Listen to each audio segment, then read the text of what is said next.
The Voice of America. I am James Botte in Washington. Today is Monday, December 5th, and here are some of the stories we are covering. In South Africa, the Executive Committee of the ruling ANC meets today, Monday, to decide the future of President Cyril Ramaphosa. We should expect that there will be a fight back within the NEC. The president had indicated that he is going to challenge the findings of the parliamentary committee. An agreement to form a new government is expected to be signed today in Sudan. 3 days of national mourning for victims of M23 rebels end today, Monday, in the DRC. Malawi's Human Rights Defenders Coalition calls off this week's protest. Uganda introduces compulsory COVID-19 vaccinations. COVID-19 vaccination certificate will be required to access offices at all government ministries, departments and agencies. And despite a peace deal, grievances linger in the Ethiopia-Tigray conflict. Those stories plus Samson Omali Sports are coming up on Daybreak Africa.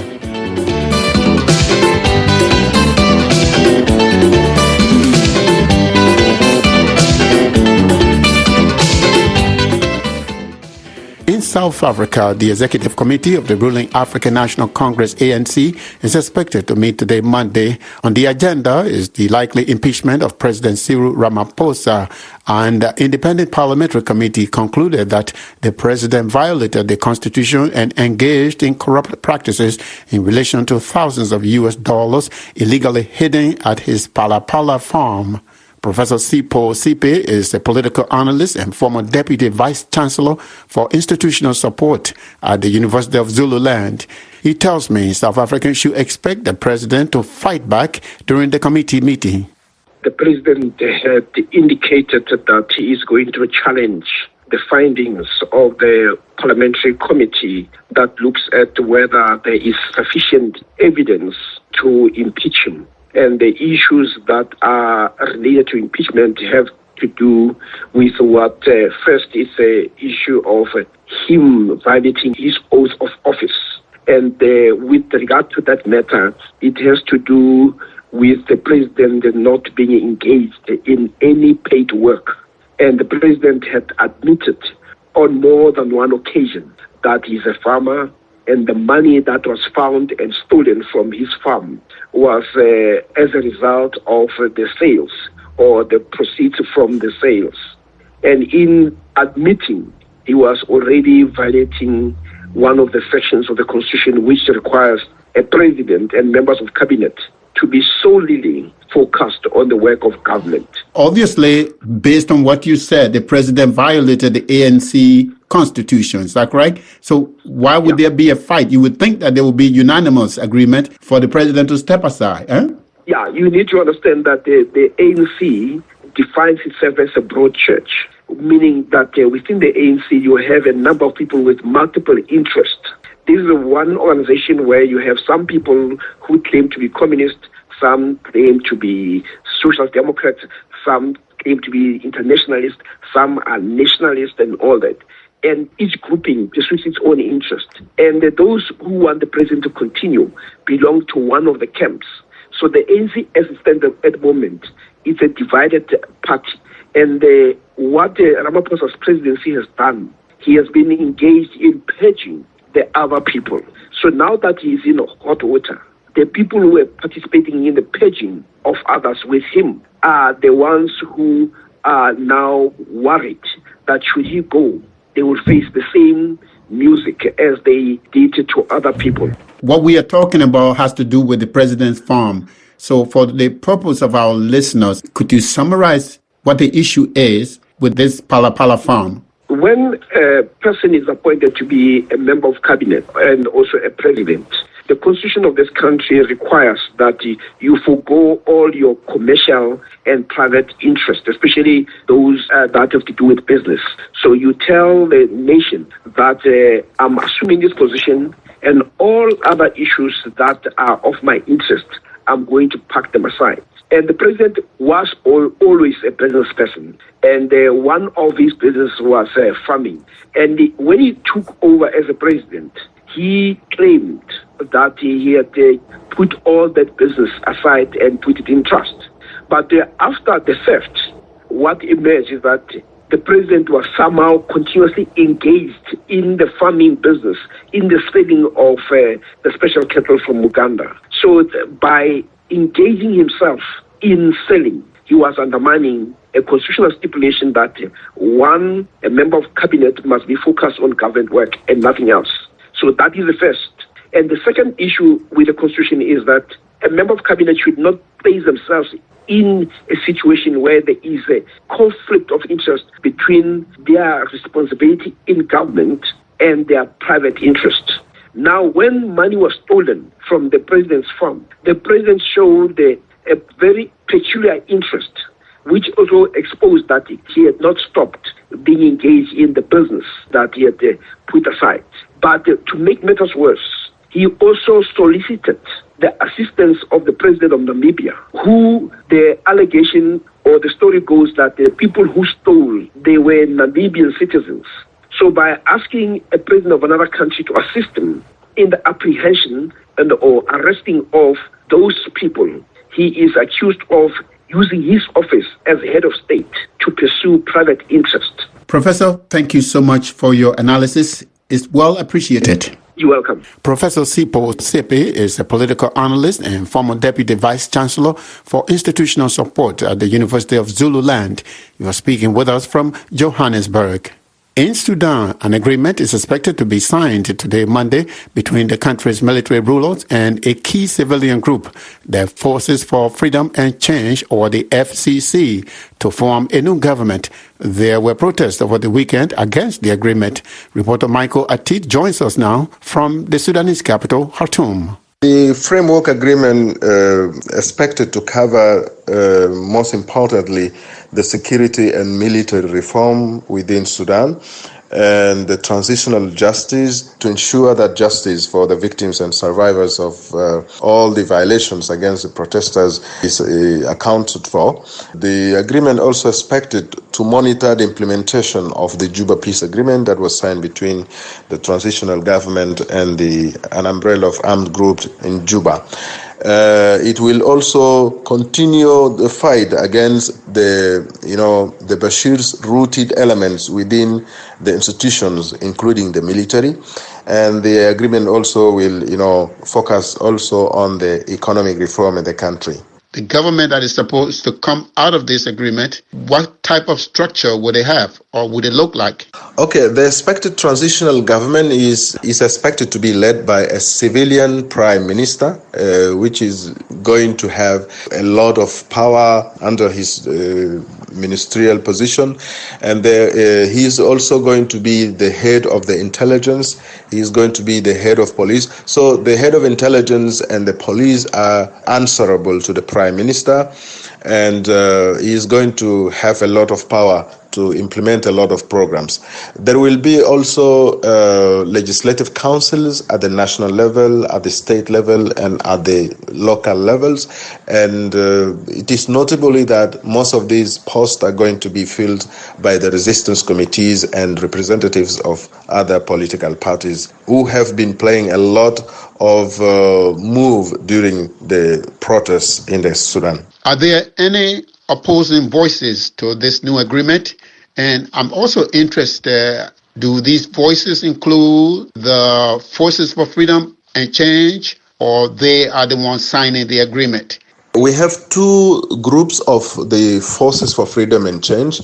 One of them is identified as Central Committee, which is actually the main actor behind the agreement that is going to sign this morning with the military. And the other group, which is also called Forces for Freedom and Change, Democratic Bloc, is the main opposition group that is opposing this agreement. Of course, with other groups such as resistance committees and all. So they are seeing no fruit of the same FFC going to sit again with the same military who have been cracking on them on the streets, who have overthrew their legitimate government, so they have a list of why they are opposing this agreement. That was reporter Michael Atit speaking with us from the Sudanese capital, Khartoum. In the Democratic Republic of Congo, 3 days of national mourning for people allegedly killed by M23 rebels conclude today, Monday. The government says the M23 have killed more than 100 people in the east of the country. The rebels have denied they target civilians. Journalist Al-Katanti Sibiti Jaffa joins us now from the eastern city of Goma. This national mourning is in memory of 109 civilians killed on December 1st in Kishishe, a city under control of M23. According to local population, this was because a day before, a group of local defense militia attacked M23 positions in Kishishe, and after chasing them out, M23 killed locals, accusing them to collaborate with Mai groups and FDLR. Jaffa, has there been any reaction from M23 rebels to government allegations that the M23 was responsible for the killing of the people? M23 didn't recognize the facts. Reacting on this accusation, the movement did a statement on the same day saying that all of this is a campaign of enemies of peace in order to tarnish the image of M23. And they said that FRDC, Congolese government, and some NGOs are working to tarnish this image by manipulating population in the zone they are controlling. And they say that their goal is not to target civilians, and they cannot target civilians, but they are fighting against FRDC and many negative forces like FDLR and Mai groups. The allegation against the M23 comes at a time that there's peace negotiation going on between the rebels and the government. Do you think this might impact those negotiations? I think that this massacre will complicate the ongoing Nairobi peace talks because, the Congolese government still recognize M23 as a terrorist group. And as now they have this massacre on their head, this will complicate. And one more thing is the Banyamulenge community, which was also part of the peace talks in Nairobi, they decided to leave Nairobi yesterday because of another massacre which was done against their communities in Minembwe. So the combination of all of this situation of insecurity, which place civilians as targets of militias, will complicate the peace talks in Nairobi. Our reporter Al-Katanti Sibiti Jaffa speaking with us from Goma, the Eastern Democratic Republic of Congo.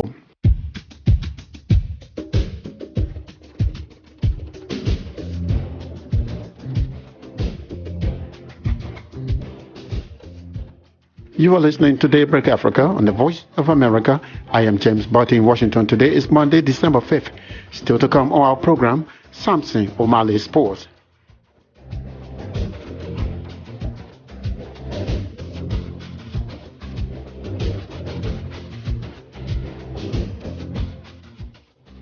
The government of Uganda has introduced mandatory COVID-19 vaccination for all citizens. President Yoweri Museveni has directed everyone to present a certificate of vaccination for COVID-19 to access a public office.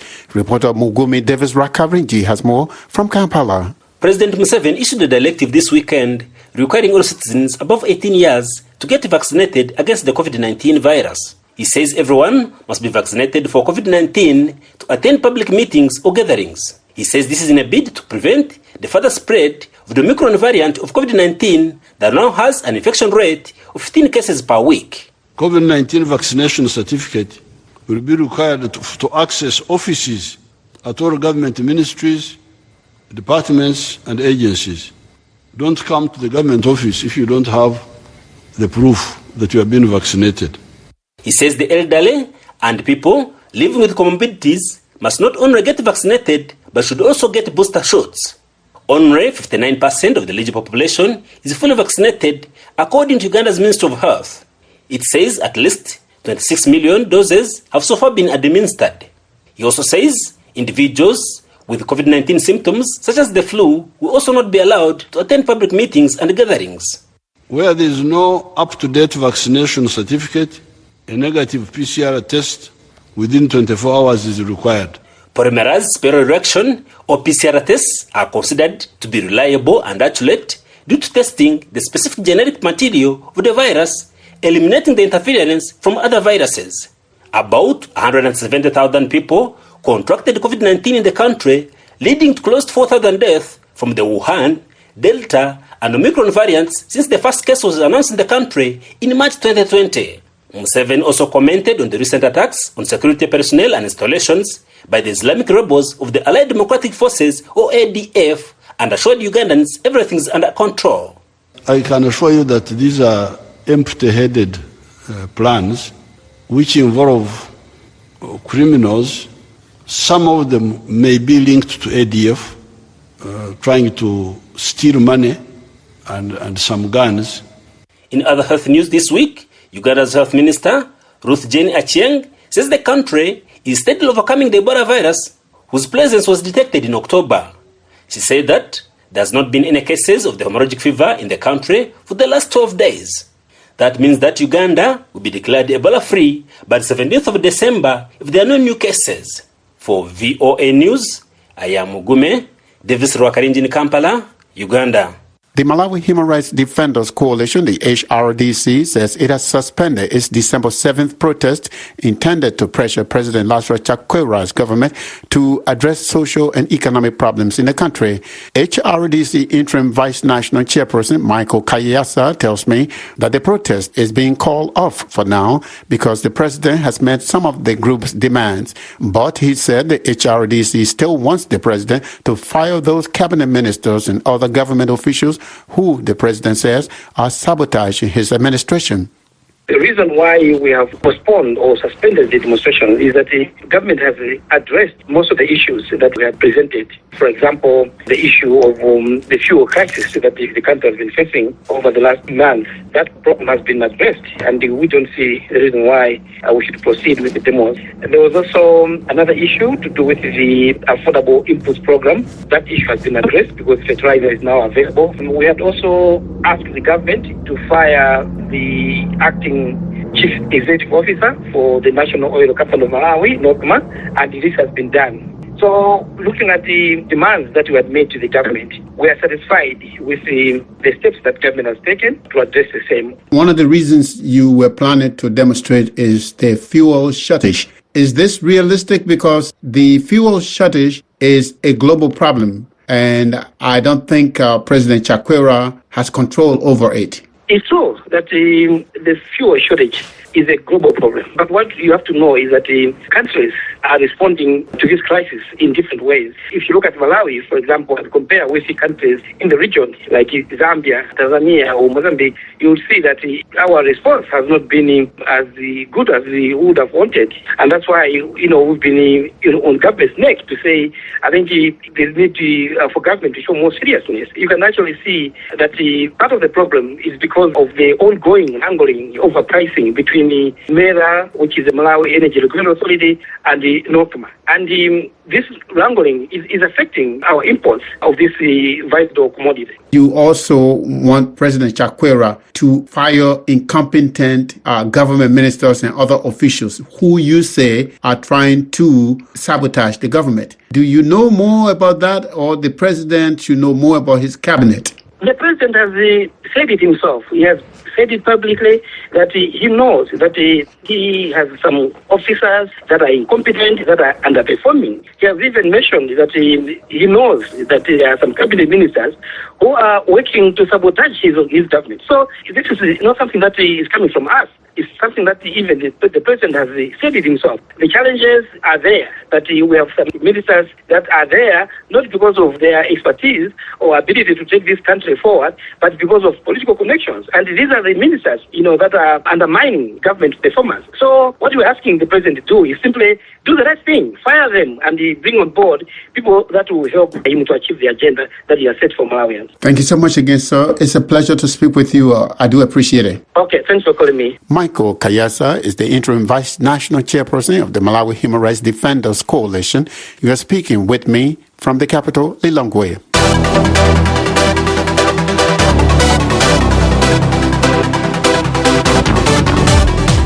It's time now for Daybreak Africa Sports, and here is Samson Omale in Abuja, Nigeria. A very good Monday morning to you, Samson. Good Monday morning to you too, James. We begin the sport in Qatar, where African champions, the Teranga Lions of Senegal, capitulated on Sunday night in their second round match against England at the ongoing FIFA World Cup in Qatar. England surged to a comfortable 3-0 victory over Senegal as goals by Jordan Henderson, Harry Kane and Bukayo Saka swept them into a mouth-watering World Cup quarter-final clash with holders France. The victory extended England's all-time unbeaten run against African teams to 21 games, including 8 in World Cups. Morocco, who faced Spain on Tuesday, are now the only African team left in the tournament. In athletics, Kenya Kelvin Kiptum and Ethiopian Amane Beruso won the Valencia Marathon and became the third fastest man and woman in history. Kiptum, a 23-year-old in his marathon debut, won the men's race in 2 hours, 1 minute, 53 seconds. The only men to ever run faster over 26.2 miles are legends Kenyan elite Kipchoge in 2 hours, 1 minute, 9 seconds and Ethiopian Kenenisa Bekele in 2 hours, 1 minute, 41 seconds. In the women's category, Beruso, a 31-year-old whose personal